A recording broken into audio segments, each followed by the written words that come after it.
Welcome back, YouTube.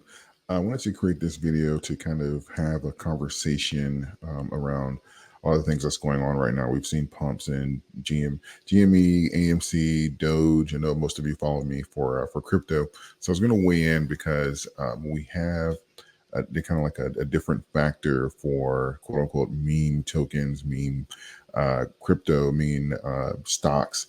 It just kind of goes into a different sector here as far as for the amount of attention that it gets and the kind of attention that it gets. And that really matters as far as for taking profits and really how to navigate those waters. And I kind of want to talk about that.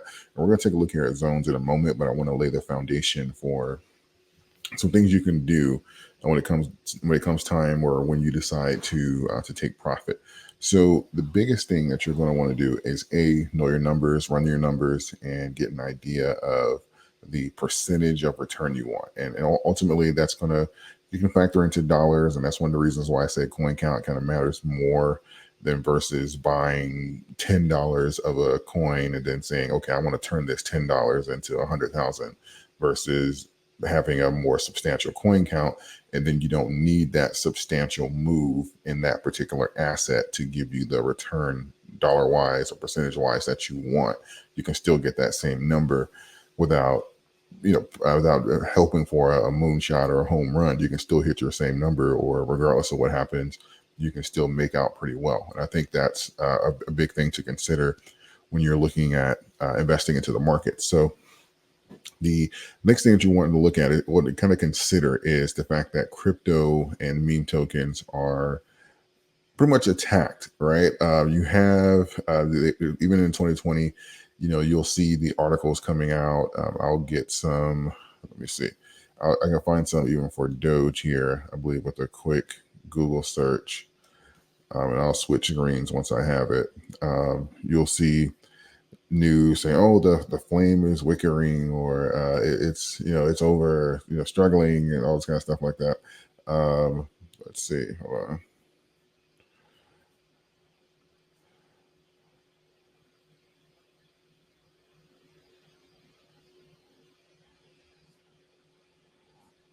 Ironically, let's go here because I want to make another point here as well as far as where this news comes from.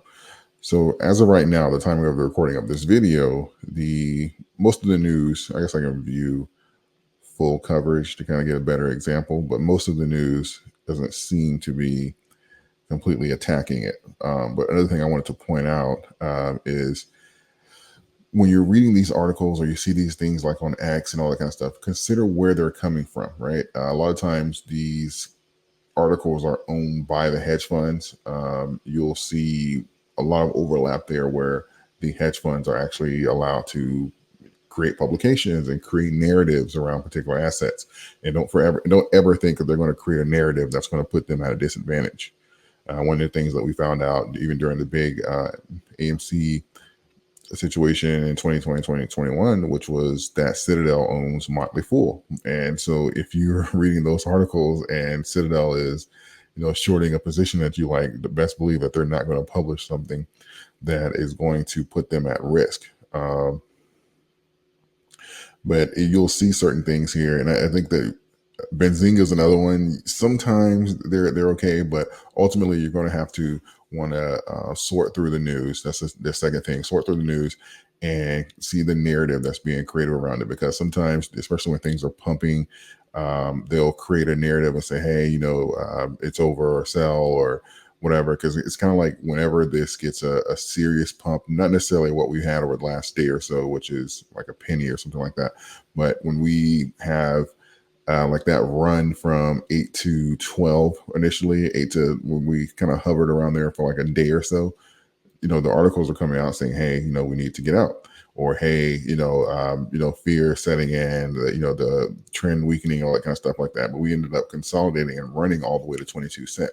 Now, if you are gathering information, that's fine, but don't let that be the end all be all for your decision. Ultimately, if you can read charts, if you can take a look at short data, kind of consider those things when you're looking at investing. It's going to play a big part in being able to determine as far as where the trend is actually going to weaken or not.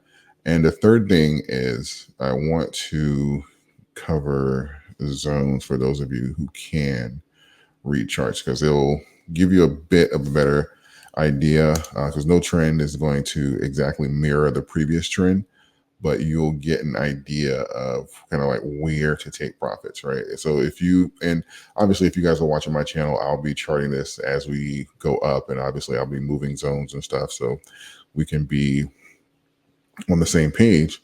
But typically, if you are looking at liquidity pools, grab liquidity, all these different terms, you'll see things that mention zone, or pretty much we're trading zone to zone, or supply and demand. You'll hear a lot of those terms.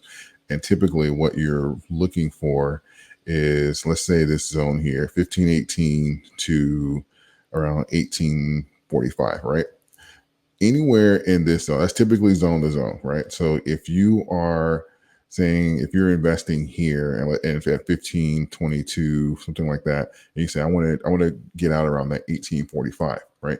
This would technically be your profit zone, right? And you can do this with anything. Even if you were down here at around 8 cents and you said, I want to catch it at 1859, but just in case it has a retrace and it ends up going higher, I don't want to get spooked out, right? So you create your zone and you say, okay, well, I'm going to get out at around like 18, get in around 1849, 1840. But my bottom layer for that zone is where I'm absolutely going to take profit, is going to be around the 15 cent. So now you've given yourself some leeway, and you can do stuff like that, kind of like in the stock market when we're talking about like trailing stop losses. It's just kind of doing the same thing, but it's giving yourself the leeway so that you're not missing out ultimately on a slight bump down. Like let's say it goes from 18 to 16 and then shoots up to 25 cents. You didn't sell 18, like, oh my god, I missed it. You gave yourself some room there that you're still going to lock in profit, because you're, even worst case scenario, you'll have that 15 to 8, so you're still going to do it roughly around that 100%, but you're giving yourself the opportunity for more upside. And those are the things that you want to do when you're considering taking profits, kind of create those zones. If you're saying, I'm going to sell Doge at $1, and let's say we are at $1, what your bottom number, okay, well, $1 to 85, or you can do it in increments, right? At 60 cents, I'm going to sell 30% of my portfolio. At 80 cents, I'm going to sell another 50%, right? So, and then after that, you say, okay, well, I have 20% left. I'm going to just see what happens. And even if I don't catch it during peak bull run, whatever, I made profit on 80% of my portfolio.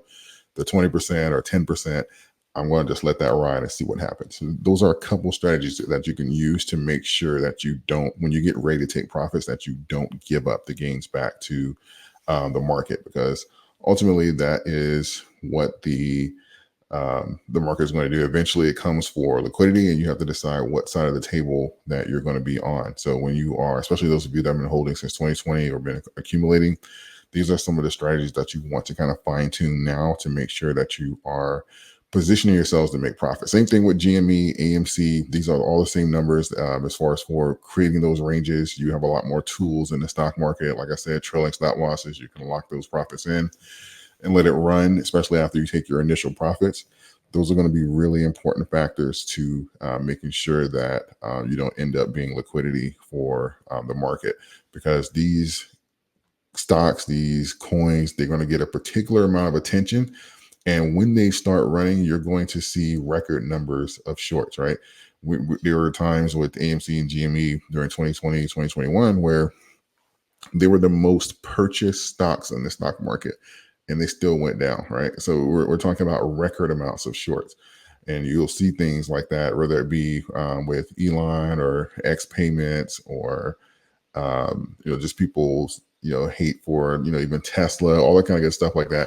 Anything that he's ever been associated with, there's a group of people out there that are going to absolutely attack it when it's trying to do well. Like there are people that have been, if you go look at the articles from Tesla in like 2018, 2019, when shorts got wrecked and for like $40 billion, there are a group of people out there who are like hell bent on shorting anything or trying to destroy anything Elon has been associated with. And, Doge has not been any exception. So make sure that you're aware of that and expect the volatility overall. But if you are positioning yourselves especially over the last few years, got your DCA down within range, you're going to have a lot of opportunity and discretion as far as for how you play this going forward and where you decide to take profits as far as we're in these zones. Because right now we're doing particularly well. We are riding the 14-day up to the 72. This is all good. I know sometimes people will see red and they expect everything to be green every day. That's not logical, but we are riding this 14-day up to the 72. So we are projecting great numbers. I'm not going to turn this video into a charting or a pricing video, but ultimately, when you are positioning yourselves, you're going to give yourself a lot of options, and that's what you want going into the market when it comes to taking profits. So that is, without getting too technical, I hope that kind of makes sense and answer some questions for you guys when it comes to taking profits or when or how to take profits. I hope that kind of makes sense. If you guys need another one or maybe even more in depth, just let me know and I'll make one and we can break down the spreadsheets and stuff. I did one a while ago, but I can do an updated one for as well. So hope you guys found value in this video. Let me know if you did. Leave a comment, subscribe to the channel if you want more. And I appreciate all of you. Thank you. And I'll see you next time.